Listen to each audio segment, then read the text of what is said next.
So what changes? What happened to that world? Well, a few different things happened.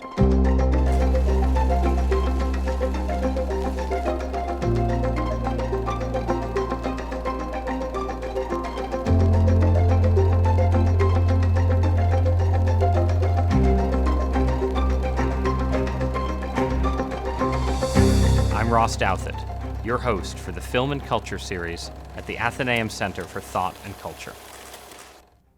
First, you have the globalization of the cinematic market, something that had been going on before the early 21st century, but really accelerates over the last 20 years or so. And this means there's much more money available to Hollywood studios in making movies for the widest possible global audience. But it turns out that if you're trying to make movies for the widest possible global audience, you're going to be more inclined to go for spectacle over substance. You're looking basically for movies that transcend linguistic and cultural barriers, right? This is not to say that the global audience is, country by country less sophisticated than an American audience, but if you're trying to make a movie that finds a big audience in Europe and South Asia and East Asia and Russia and Africa and Latin America, you're going to want to move away from detail, complexity, cultural distinctives, all of the things that go into a more adult form of filmmaking, and you're going to move where Hollywood ended up moving in a big way, which is towards comic book spectacle, franchisable science fiction entertainment, and everything that has, that can be sort of distilled into Marvel's dominance over Hollywood. Really, you could say the change starts with special effects, with the incredible leap forward in computer-generated images and everything associated with that, which changes the possibilities for filmmaking. And initially, it seems to change them in a really positive, sort of world-opening way. You can make movies like James Cameron's Titanic and then actually show the sinking of the Titanic on a scale that had never been possible before. You can adapt previously unfilmable works like J.R.R. Tolkien's Lord of the Rings and bring them to life in all of their sort of extraordinary glory. Battle scenes, Mount Doom, Mordor, the Misty Mountains, everything else can sort of spring to life in a way that was never possible before. You can do historical epics. Gladiator would be an example that actually seem realistic and detailed in a way that the sword and sandals epics of the 1950s and 1960s weren't quite. So all of that seems to create tremendous dramatic potential. But in practice, what then happens is that those breakthroughs intersect with the globalization of Hollywood's audience. The fact that Hollywood can sell movies on a much larger scale around the world than was ever possible before. And the global marketplace creates a pressure towards simplified and universal stories. The Marvel Extended Universe and everything that sort of imitates it and behaves like it has ended up becoming dominant in Hollywood in a way that no genre had been dominant before. You've had periods in Hollywood where, for instance, tons and tons of Westerns were made in the 1940s and 1950s. But in terms of budget and dominance of release schedules and dominant importance for the studio's bottom line, there's no equivalent in the Western or any other genre to what superhero movies specifically and science fiction spectaculars generally become for Hollywood in the 2000s and 2010s. And that, again, comes out of the combination of what special effects make possible and what a global marketplace encourages Hollywood to do.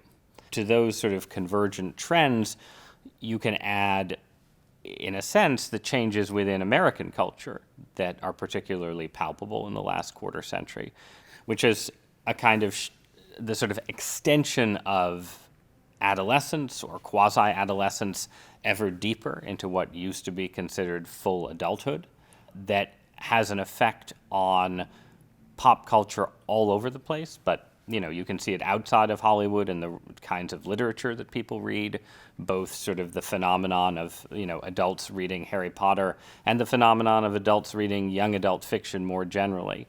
The sort of valorization of essentially adolescent tastes and the encouragement of them, again, sort of deeper into what used to be considered a sort of serious adulthood has a big effect on American pop culture and sort of works together with the other trends in the movies to encourage a sort of blockbuster industry that caters primarily to adolescent tastes and is focused always through superhero movies, especially again, but other genres as well, on themes and stories that are sort of frozen perpetually at age 14.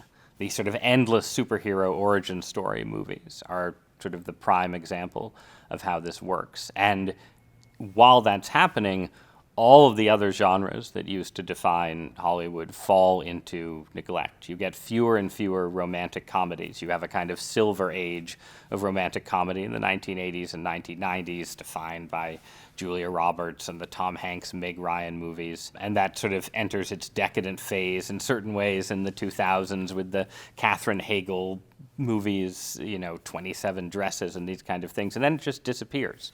You have hardly any rom-coms suddenly.